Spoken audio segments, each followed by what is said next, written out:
అస్సలాముఅలైకుం. నమస్తే friends, welcome to Anjum channel. ఈరోజు ఒక తల్లి ఆడబిడ్డల్ని కన్న ఒక తల్లి స్టోరీ ఇందామా? అయితే ఇంకెందుకు ఆలస్యం, స్టోరీలోకి ఎంటర్ అయిపోదాం రండి. అనగనగా ఒక ఊరిలో ఇద్దరు భార్యాభర్తలు ఉన్నారు. ఆ ఇద్దరు భార్యాభర్తలకి భర్త పేరు రామ్ కిషోర్, భార్య పేరు శ్రావణి. వీళ్ళిద్దరూ చక్కగా అనుకూలంగా సానుకూలంగా కాపురం చేసుకుంటున్నారు. భర్త మెకానిక్, చిన్నపాటి సంసారం అలా నడుపుకుంటూ వస్తున్నారు. శ్రావణి, శ్రావణి, ఏంటండి వస్తున్నాను. చూడు, వచ్చేటప్పుడు కొంచెం కాఫీ కలుపుకొనిరా. అలానేనండి, వస్తున్నాను. చూడు, నేను సాయంకాలం వచ్చేటప్పటికి పొద్దుపోయిద్ది. కొంచెం నువ్వు పక్కింటి వాంటీని పిలిచి తోడుగా ఉంచుకో. తొందరగా రా శ్రావణి. వస్తున్నానండి. కొంచెం మీతో ఒక మాట చెప్పాలంటే నాకు బిడియంగా ఉంది, అందుకు కొంచెం ఆలోచిస్తున్నానండి. ఏమిటో చెప్పొచ్చు కదా, నోరు తెరవండి. ఏంటే పొద్దున్నే? ఏం లేదు, నోరు తెరవండి. బా, ఎంత తీపిగా ఉంది బాదుషా. అవును కదా, అలానే నాకు ఇప్పుడు 3వ నెల. అవునా? అలా వాళ్ళ కాపురం సానుకూలంగా జరిగిపోతుంది. 9వ నెల వచ్చింది. వచ్చిన తర్వాత డెలివరీకి తీసుకెళ్ళాడు రామకృష్ణ. ఆ తర్వాత ఆడపిల్ల జన్మనిచ్చింది శ్రావణి. డాక్టర్ గారు, కంగ్రాచులేషన్ అండి, మీకు ఆడపిల్ల పుట్టింది. ఆడపిల్ల పుట్టిందా? ఏం పర్వాలేదులేండి, తొలిసారి ఆడపిల్ల పుడితే మంచిదేనంటారు మా పెద్దవాళ్ళు. అవునండి, అలానే. సరే. శ్రావణి ఎలా ఉంది నాన్న?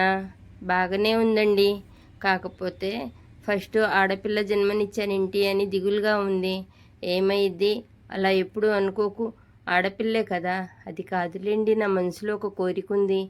ఏం కాదులే, నెక్స్ట్ మగబిడ్డ పుడతాడేమో చూద్దాము. మళ్ళీ కొంతకాలం తర్వాత శ్రావణి ప్రెగ్నెన్సీ అని తెలిసింది. శ్రావణి మనసులో నాకు మగబిడ్డ పుడితే బాగుండి అని ఆలోచన. అలానే ప్రతిసారి దేవుణ్ణి అలానే తలుచుకుంటుంది. అలానే తలుచుకుంటూ కొంతకాలం తర్వాత మళ్ళీ ఆడబిడ్డను జన్మనిచ్చింది. శ్రావణి, ఏంట్రా, ఎందుకలా దుఃఖిస్తున్నావు? ఏమైంది చెప్పు. నేనున్నాను కదా. ఇద్దరు ఆడబిడ్డలైతే నేంటి మనకు? మీకు తెలీదండి, నా మనసులో ఒక కోరిక. నేను మంచిగా చదువుకొని ఇన్స్పెక్టర్ అవ్వాలనే కోరిక. నా తల్లిదండ్రులు పేదరికం వల్ల నాకు ఆ చదువుకోవటానికి లేకుండా పోయింది. నా బిడ్డన్న నాకు మగపిల్లోడు పుడితే నేను చక్కగా చదివించి ఇన్స్పెక్టర్ చేయాలన్న కోరిక. ఆ కోరిక దేవుడు నన్ను ఇలా ఎందుకు నెరవేర్చకుండా చేస్తున్నాడో నాకే తెలియటం లేదండి. పిచ్చిదానా, ఏ ఆడపిల్లలైతే ఇన్స్పెక్టర్ అవ్వలేరా? ఎందుకు అవ్వలేరు? మన ఝాన్సీ రాణు ఆడపిల్ల కదా. అలానే మనకు ఆడబిడ్డలని ఆలోచించకు. నేను కష్టపడి సంపాదిస్తాను, నువ్వు చక్కగా బిడ్డల్ని చదివించుకో, అది చాలు. తను ఎలా ఇన్స్పెక్టర్ చేయాలో అలా చేద్దాము. నీ కోరికని నెరవేర్చటానికి నేను సహకరిస్తాను. ఎందుకు అలా ఏడుస్తూ పిచ్చిదానా? నిజమా అండి? నాకు ఇప్పుడు ఎంత హ్యాపీ అనిపిస్తుందో తెలుసా? నాకు బంగారం లాంటి 2 ఆడబిడ్డలు కలిగారు. ఇద్దరిని మంచిగా చదివిస్తాం. మీకు కష్టాల్లో సుఖాల్లో నేను తోడుగా ఉంటానండి. నేను గృహిణిలా ఆలోచించకండి. శ్రావణి వాళ్ళ పిల్లల్ని ఇంకా చూడలేదు కదా మనం, ఇప్పుడు చూద్దాం రండి. ఇది చూడండి, నీలిమ, నిత్య. నాన్న, మీరొకళ్ళు ఇన్స్పెక్టర్, ఒకరు కలెక్టర్ అవ్వాలని నా కోరిక. చక్కగా చదువుకోవాలి, తెలుసు కదా.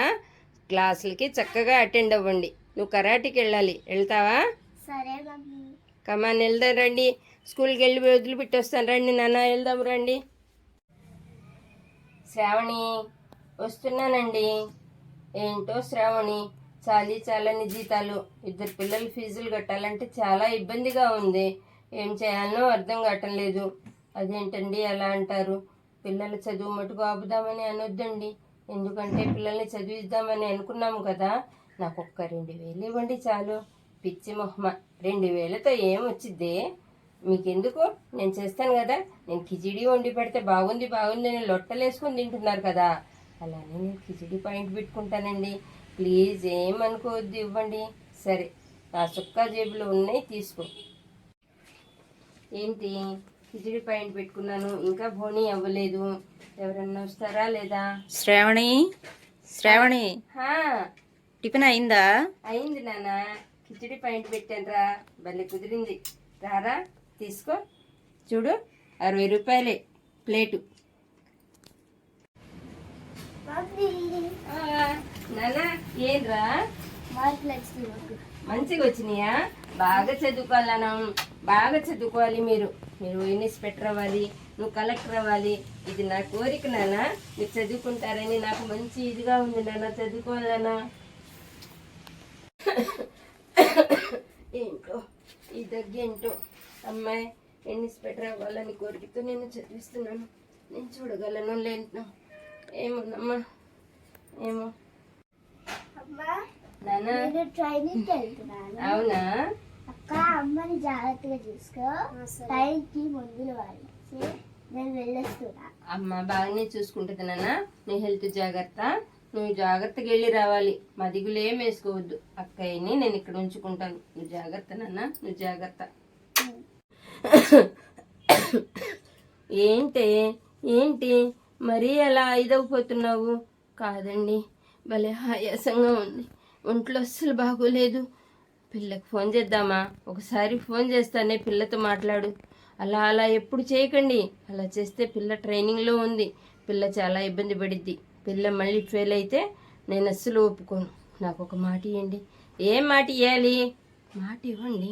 నాకు మరీ ఒంట్లో బాగోలేదు. అమ్మాయికి మటుకు మీరు ఏం చెప్పకండి, ఎందుకంటే పిల్ల మళ్ళీ వెనక్కి వస్తే ఇబ్బంది పడతాను. ఏం చెప్పకండి. అలా ఎలానే చెప్పాలనే బిడ్డకి, నువ్వు అర్థం చేసుకోవే. వద్దండి, మీరు నాకు మాట ఇచ్చారు. ఏమండి ఏందే? వస్తున్నా. అమ్మా నీలిమా, అమ్మ కాసిన మంచినీళ్ళే తీసుకురా నాన్న. వస్తున్నాను డాడీ. ఏంటండి నాకు భలే రొప్పుగా ఉంది. ఏమండి, నా ఆఖరి క్షణాలు దగ్గర పడ్డాయి. నా కాలం తీరిపోతుంది. నా బిడ్డని మీరు ఇన్స్పెక్టర్ చేయండి. నా బిడ్డకి జాగ్రత్తలు చూసుకోండి. అలా అంటావేంటి? శ్రావణి, నీకేం కాదమ్మా. నీ ప్రాణానికి నా ప్రాణం రా నాన్న. నీకేం కాదురా. లేదండి, నా ప్రాణాలు పోతున్నాయి. శ్రావణి, డాడీ చెల్లికి ఫోన్ చేద్దామా?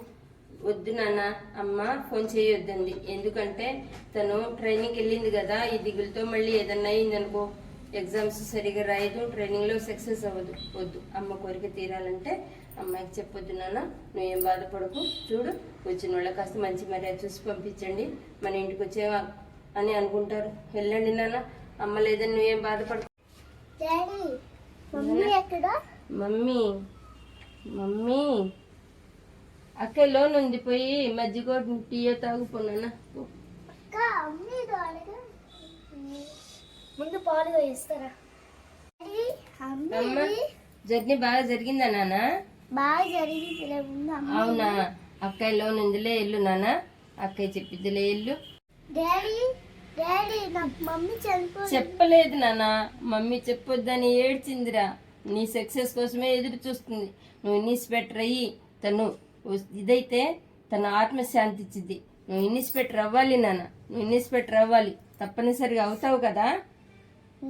అవుతావా నాన్న? ఓకే. చూస్తున్నారు కదా నాన్న, ఈరోజు ఆ బిడ్డ తన తల్లి కోరిక తీర్చాలని ఎంతో కష్టపడి ఒక ఇన్స్పెక్టర్ జాబుని కొట్టేసింది. సక్సెస్ఫుల్ అయ్యింది. ఇన్స్పెక్టర్ జాబు చేస్తుంది. ఆ తల్లి పైనుంచి ఆ బిడ్డకు ఆశీస్సులు ఇస్తుంది. తన కోరిక తీరినందుకు మనమందరూ ఆ తల్లిని స్వర్గీయులు అవ్వాలని కోరుకుందాము. ప్రతి తల్లిదండ్రులు ఆడబిడ్డల్ని స్కూళ్ళకు పంపించేటప్పుడు ఇలానే ఆలోచిస్తారు నాన్న. ఆ తల్లిదండ్రులు కోరికలు తీర్చటానికి మీరు ధైర్యం చేసి ముందడిగేసి చదువుకోండి. చక్కగా చదువుకోండి, జాబుల్లో గెలవండి. అలానే మీ తల్లిదండ్రుల కోరికలను తీర్చండి. అవును కదా? ఈ స్టోరీ అయితే రియల్ స్టోరీ నాన్న, నిజంగా జరిగిన స్టోరీ. నేను చెప్పిన ప్రతి మాట నిజమైన మాటలే ఇవి. చూస్తున్నారు కదా, షేర్ చేయండి, లైక్ చేయండి, సబ్స్క్రైబ్ చేయండి నాన్న. Thank for watching. Allah Hafeez.